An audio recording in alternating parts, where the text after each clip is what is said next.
case in chief. State, who's your next witness? James McDonald. McDonald or McConnell? McDonald.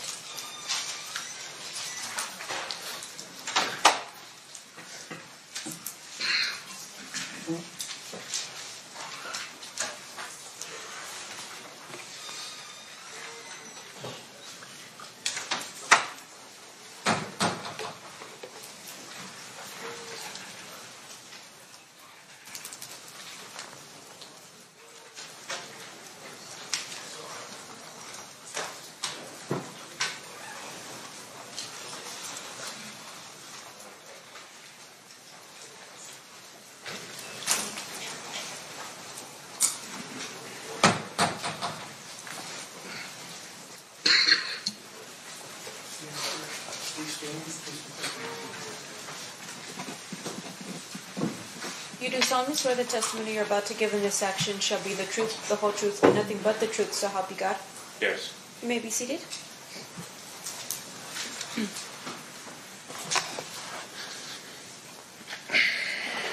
May I please have you state and spell your first and last name for the record? James McDonald. JamesMcDonald. Thank you, Mr. McDonald. Mr. Paul, whenever you're ready. Thank you, Your Honor. Mr. McDonald, it's fair to say that you're here because of a court order. Is that right? Correct. That you didn't volunteer to come or anything like that? Not at all. Okay. But you were instructed by a court that you had to attend. Yes. I want to ask you about September 7th, 1996. Were you at Club 662? Yes. What was Club 662? It was a club that Suge bought, and we operated it.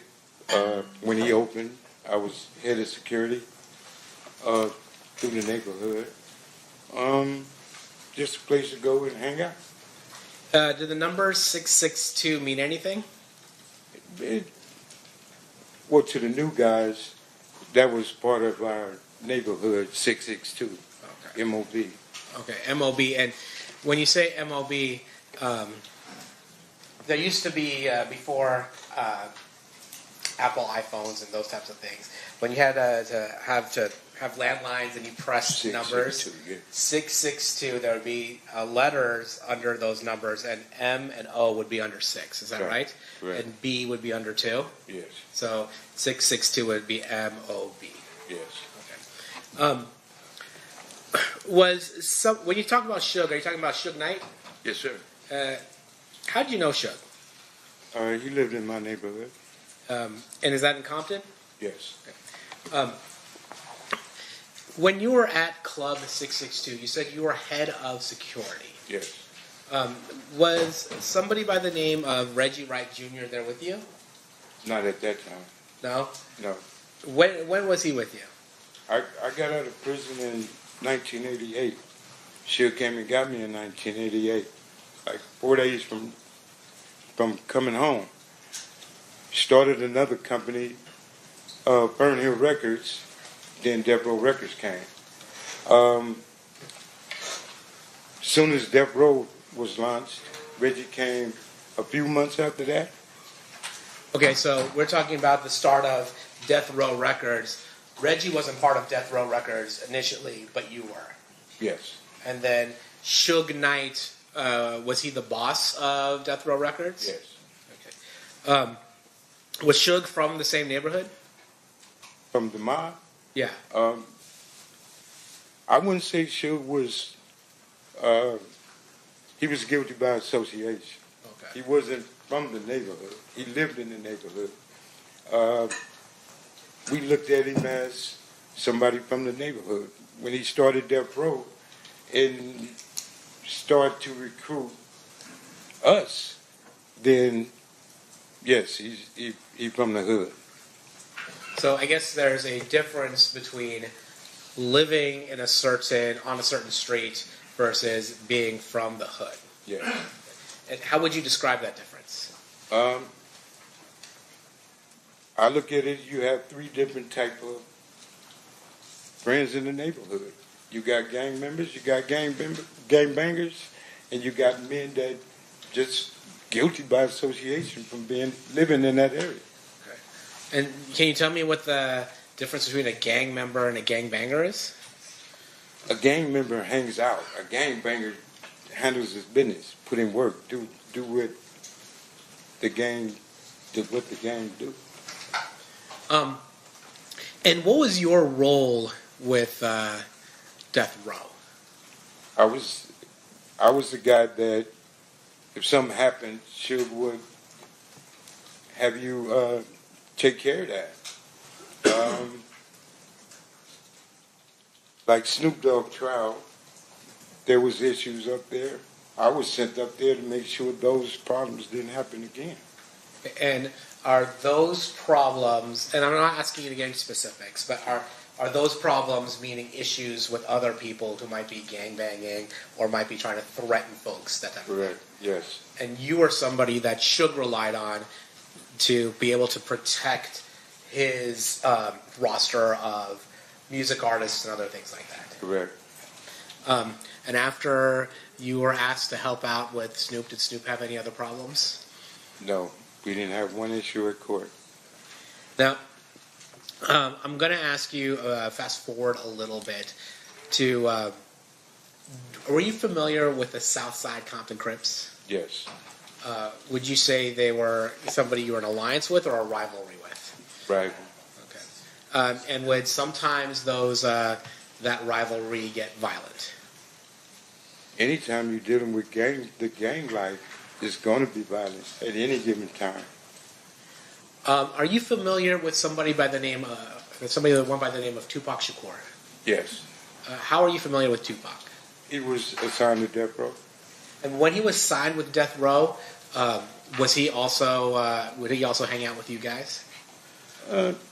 He hung with my brother now. Yeah. Not me. Who is your brother? James McDonald, Montreal. Did he went by Buntry? Yeah. Okay. Now, during this time, is it fair to say that Mr. Shakur had an issue with rappers from the East Coast? I think Tupac inherited the beef between Suge Knight and Puffy. Okay, that was your perspective of it. That's all it was. Yeah. And we all fell. Some of us fell victim to it because we allowed ourselves to be a part of the BS, should I say. And that was a situation between record companies, not gangs. So technically it wasn't our business. But when you had 20 men just fresh out of prison and didn't have a way of getting the things they wanted, getting a paycheck from Suge, we did almost anything and everything to get that paycheck. Now, was there another gang that was associated with Bad Boy Records, the East Coast record company that Puffy had? The only one I know of is Southside.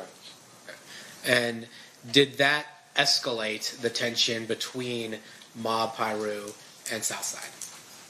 At the time, there was no at war, it was peace.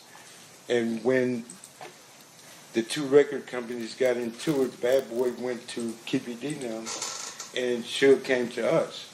So that intertwined everything, and we had issues. Do you recall any instances that you were at where there were those issues manifested itself in terms of violence? Are you serious? Don't ask me that right here. I can't say that on both sides. When each neighborhood met each other, there was a lot of tension. I'd say that. Okay. Now, I want to talk a little bit about September 7th, 1996. Mm-hmm. Were you in Las Vegas on September 7th of 1996? Yes. Why were you in Las Vegas? To run the security at 662. We were having issues with individuals that said that they were coming for whatever reason they was coming for and to come to 662. My job was to not let that happen. Similar to the kind of security you were asked to apply in the whole Snoop Dogg situation? It didn't have nothing to do with Snoop Dogg. It was, everybody came, well, Suge and Bunch and them, his entourage, everybody went for the fight. My job and all of my people were there to make sure nothing funny happened at 662. So we were the fall guys. So if something happened, we was the one that's going to go to jail for it. Prepared to do that.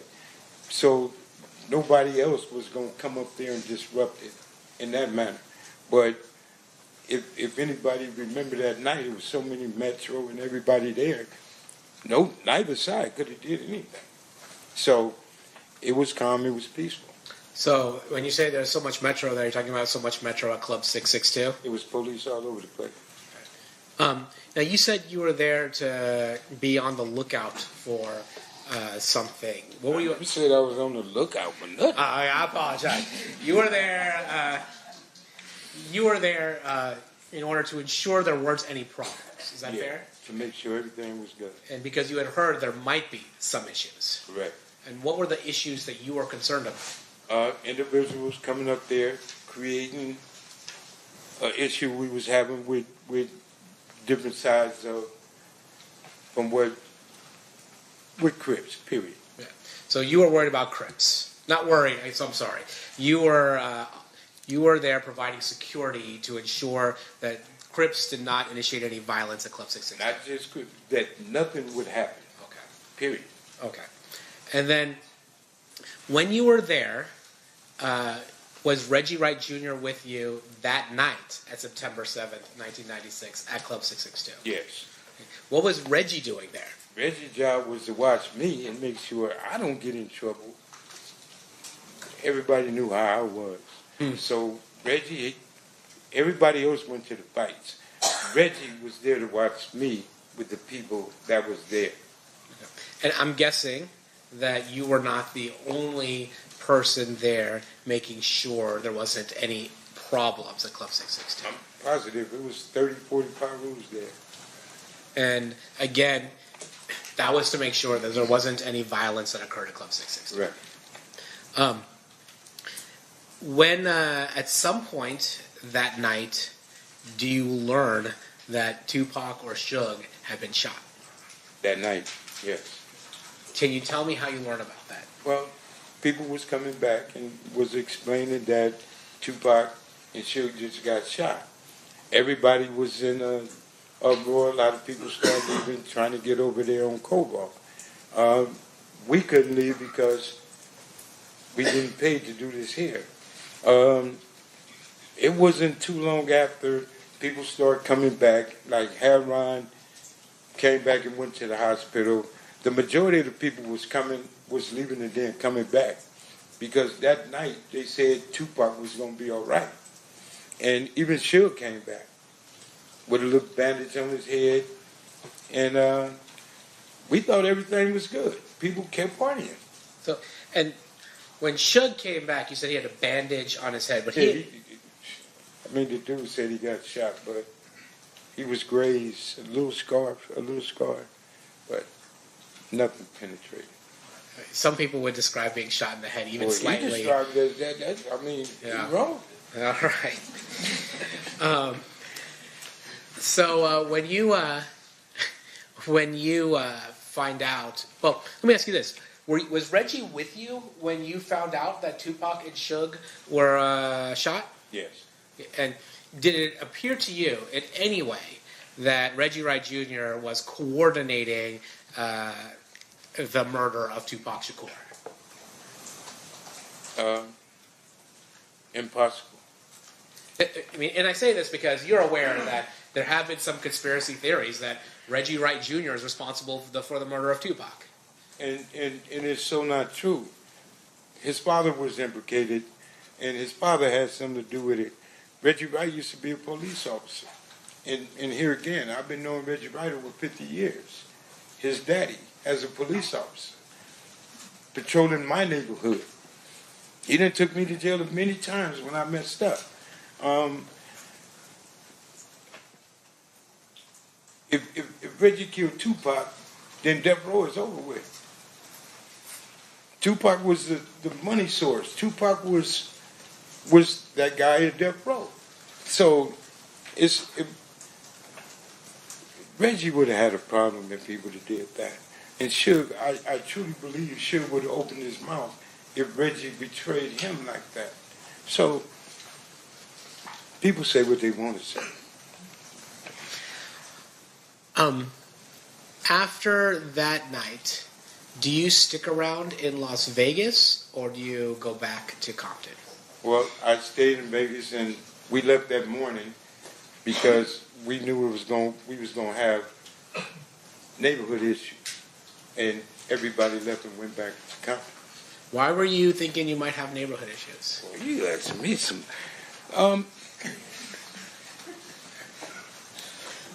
The issues that we was having was heated, and Compton was on fire at the time, and things were happening. And me personally, staying in Vegas wasn't worth it. That man in the hospital, it's time to go and protect your home front and be prepared for whatever happened there. You know what I'm saying? Like the other side was being prepared and was prepared to do things because Orlando got beat up in there. And that's something you don't tolerate. So you was going to get some repercussion from that and everything else that was going on.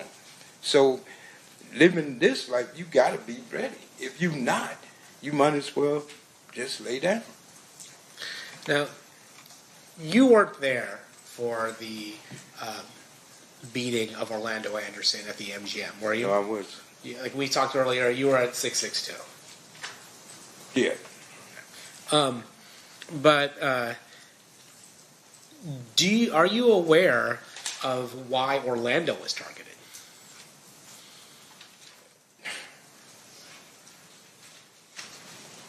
I'm aware of a lot of things. Things that was going on. People ain't talked about it in 30 years. Today ain't one of them. I don't mean to be funny, but here's the thing. A lot of things happened that night. A lot of things happened weeks and weeks after that night. Me or anybody else bringing up the dead is wrong. A lot of people got hurt behind this situation in itself.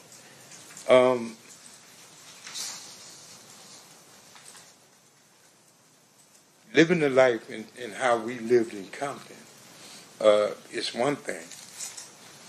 You bring back all of the guys that made it, like me, I'm 61 years old now, to rehash and relive this situation again.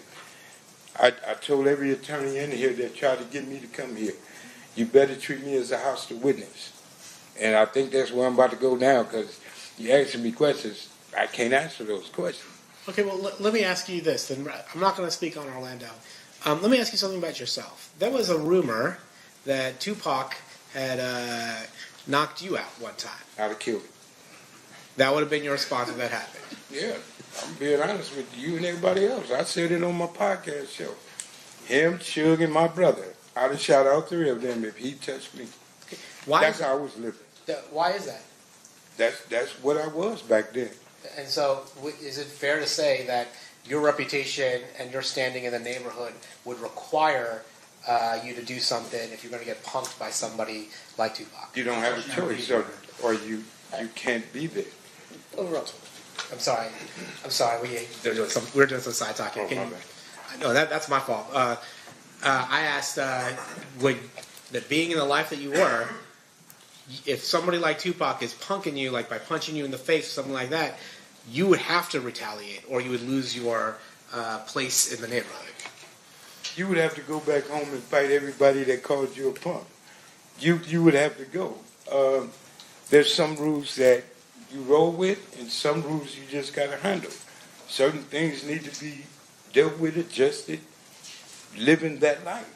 And when I was living that life, it wasn't no ifs, ands, or buts. It wasn't no, oh, you get a pass. No. I would have shot him, to be honest. So then you had mentioned, I'm not going to ask you to go into any specifics, but you had mentioned that after what happened here in Las Vegas, there were issues between the neighborhoods. How long did that last for? Was it like, all right, one day we're good, everything's done, or did it last for longer than that? No, it was tension in the air for quite a long time, until I guess both sides, and he might agree, just said, let that shit go. Because it really wasn't our beef. This was between Suge Knight and Keefe D.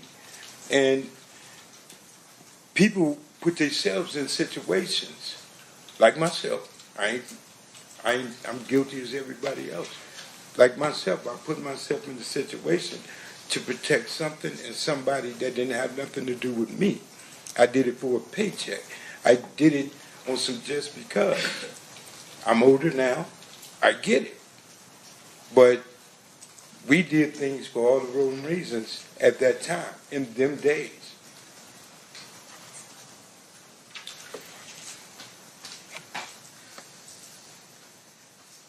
Court's indulgence.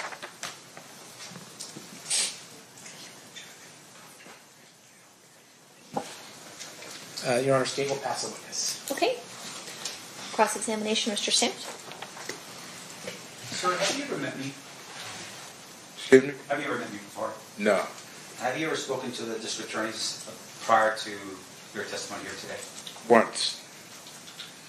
And is that what you're referring to is the time that you told them, like, hey, any attorney here is better treat me as hostile because... Yeah, I told him I didn't have nothing to do with it.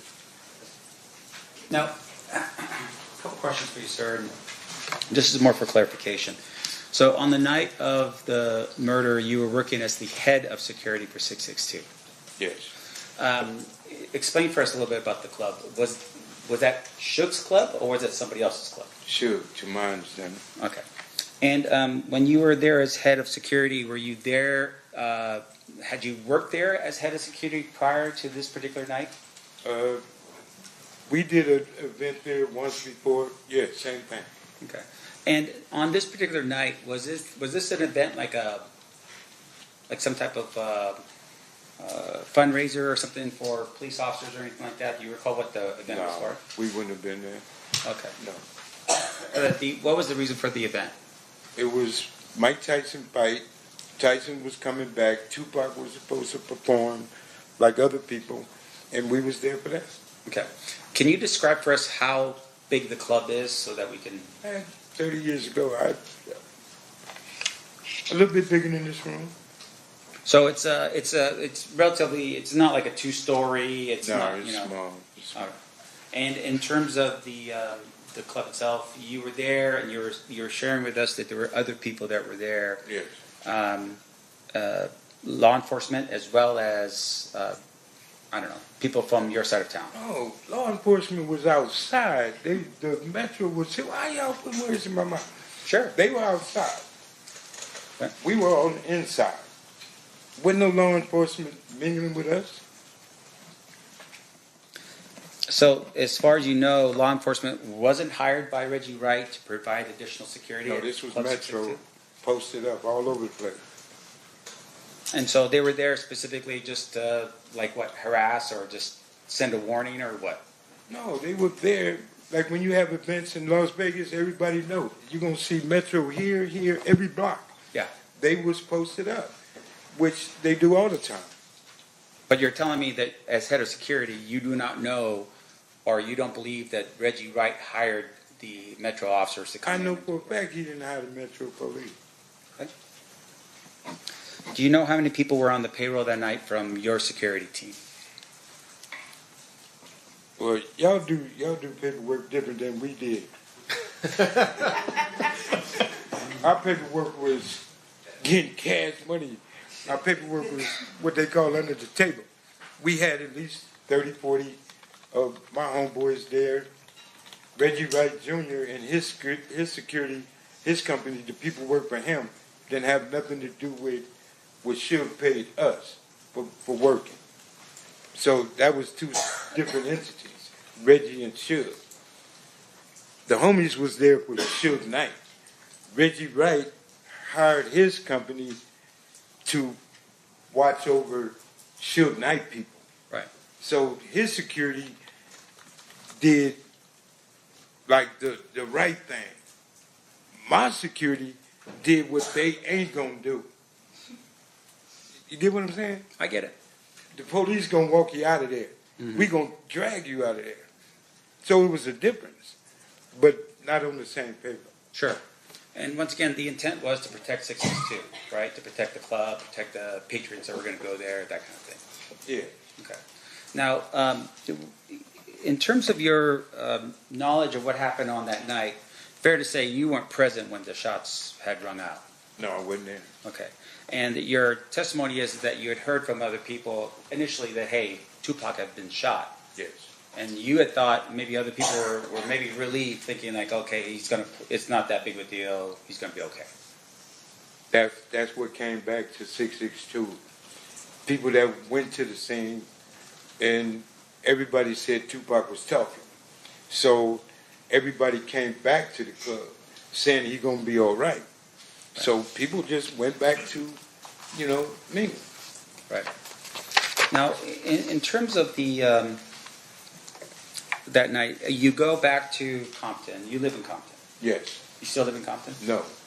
At the time you live in Compton, you go back to Compton, and you tell us that there was a lot of tension. Can you describe that for us when you went back in terms of what kind of tension we're talking about? You sure you want me to answer that? Is it going to be graphic? No, I ain't gonna. I got to raise the word in it, but you asking me a question. I don't. And what I explained to them, I don't want to send him to prison. Sure. Even though we don't like each other. Sure. I don't want to send you to prison. So that's why I'm here where I'm at and the way I am, because I changed my life. I'm raising my grandkids, teaching them never to be like their papa. And here I am explaining to people what I used to be. And I'm not proud of that. I'm not proud of that at all. And you asking me questions that can hurt him. And like I told them, I'm trying to avoid to answer the questions that they might look at me and say, something is wrong. Well, let me put it this way. Let me help you out with this. Thank you. So these people right here, what they want to know from you is, did you see who shot Tupac? I told you no. Correct. So outside of that question, right, the next question I'm asking you is, when you went back to Compton, was it like a Southside Crip that shoots a Pyro Blood, and then a Pyro Blood shoots a Southside Crip? Is that the tension that we're talking about? Do I answer this? That's a straightforward question. It's a yes or no You answer. can't. Okay. Did you see that? When I was a part of that life, I was a part of that. Once again. And I was, no, because you asking something that's going to hurt this dude. And okay, let me stop.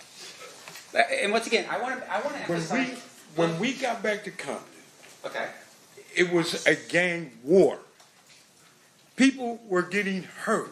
Okay. People was being sought. People were looking for certain individuals from his neighborhood, Okay. as well they did mine. Okay. But Orlando, him, and certain other people were being sought because people wanted to kill them. Sure. Were they the only ones that they wanted to kill? Am I the only one up in here? No, they weren't the only one. Okay. It's his neighborhood in particular. That's right. But they were the main subjects of a gang war. They was in the middle, such Sure. as me. So you're telling us that people back home somehow had some type of information that said that that guy, as a bunch of other people, were involved in what? In the murder of Tupac. Okay. But my question to you. Stop. Can you focus on me for a second, sir? Yeah, I will. And I apologize. I just want to make sure that we're clear, okay, for these people. In terms of that information, none of those people were there, right? And what people you be speaking on? The people that was already in the neighborhood, or the people that left Las Vegas that same night Tupac was shot, to go home, bare their arms, and go to somebody else's neighborhood Right. to look for somebody. They had to pay it back. So once again, my question to you is that the information that I'm asking about is the people that back home, you're saying were eyewitnesses to this? How could people back home be eyewitnesses to something that happened in Vegas? No, that's not what I'm saying. The people that were here in listen to my question, sir. The people that were here in Las Vegas, you're telling me were eyewitnesses to what happened and went back home. Is that what you're telling me? I'm telling you, the people that was at 662. Just answer my question, sir. Yes or no? I can't Is it answer a yes that or no? without a what you call them. You trying to tell me to say something that you're not going to understand. If you let me explain to you. No, answer my question. I'm not answering nothing. I don't know what he's talking about. Okay. Okay, Mr. McDonald, focus for a second. No, I am focused, very. Focus on this. My question to you is this. You didn't know what happened that night because you weren't there. I was at 662. Right. Do you know who that was there? I know everybody that was there. Okay. Like who? Talk to your lawyer, man. This dude is tripping.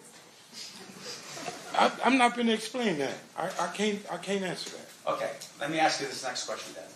You are telling us that people back in Compton, for some reason, knew what happened here in Las Vegas. A phone conversation. People found out when people left Las Vegas the same night Tupac was shot, went straight back to Compton. It only take 3.5 hours to get home. Sure. Yes, it wasn't a problem for people to find out what happened. No problem at all. They got on their phones, they texted people, they let them know what happened here on the night of the shooting. Yeah. They had walkie-talkies, they had all kind of phones. They had ways to call people to say whatever. But when people left Las Vegas that same night, after they found out and got in their cars and went home because it was a situation, Pac was shot. Okay. Retaliation is a mug. Come on, man. It was for real, for real. All of this was for real. Now, the night of the shooting, did you have a walkie-talkie, a Nextel thing or something like that? No. Did Reggie Wright? I don't know what he had. I don't know how much money he had in his pocket. I don't know what he had on his hip. But you were the head of securities, but you're telling us you did not have any type of Reggie Right way security has nothing to do with the gang banging security, power rules, whatever you want to call us. They had nothing to do with us. Okay. The phones that Suge had for certain individuals, they had the phones. Like the guy that was bodyguard for Tupac that night. Like some of the guys that was at the Tyson fight, like Suge Knight. Certain individuals had phones. Yes, they did. Okay, so, all right, I get what you're saying. You're not there, but you're saying other people were. Yes, I'm saying there was a lot of people there. A lot of people were there at the shooting that took place. That was in the entourage, yes. Let's see. Okay, just one final question. You're here today, and I think the state had asked this question under a subpoena. You're ordered to be here today, right? Yes. In terms of that subpoena, for instance, is that's the only reason why you're here is because of that subpoena? I don't have no other reason to be here. Yeah. In order for you to get that subpoena, you were served that subpoena back in California? Yes. By a police officer? I don't know. He wasn't in uniform. Okay. And that order required you to go to a court in California? I had to go to court in Victorville. And then that court in California said you have to show up here. And in that court, I cussed them out and told them, you can't make me do nothing. Right. And in that court, they told me that I would be in attempted court. Me raising my grandkids, I'm not going to put my grandkids in the car and move somewhere so y'all can't find me. So all that running and living a different life, I ain't doing it. So I agreed to come. And like I explained to everybody in here, you ask me something, I'm going to be honest about. You ask me something I don't want to talk about, you're going to have a problem. Treat me as a hostile witness. You're not going to talk to me and tell me as a grown man what I have to do up here. I'm not finna send him to prison. You are. So the accusation now is because of the fact that we're trying to ask you questions, you're blaming it on me. You asking me questions. If I just like answer your questions, we gonna have a problem in here, a misunderstanding, and you're asking me something that wouldn't be good for him. Right. And once again, I just want to look. We're just trying to figure out who shot Tupac. You're telling us that you weren't there at the scene. That's all I want to know. At the end of the day, that's it. Right? Was I in the entourage when Tupac got shot? No. Okay. Nothing else, right? I was at 662. I mean, that ain't hard. That's easy math. Okay. No further questions, John. Anything further, State? Jesus. All right, we've got one more phase, and then we'll let you out of here. Mr. Okay. McDonald. Ladies and gentlemen of the jury, any questions for this witness? Seeing no hands. Oh, we do have one. Okay, hang on one second.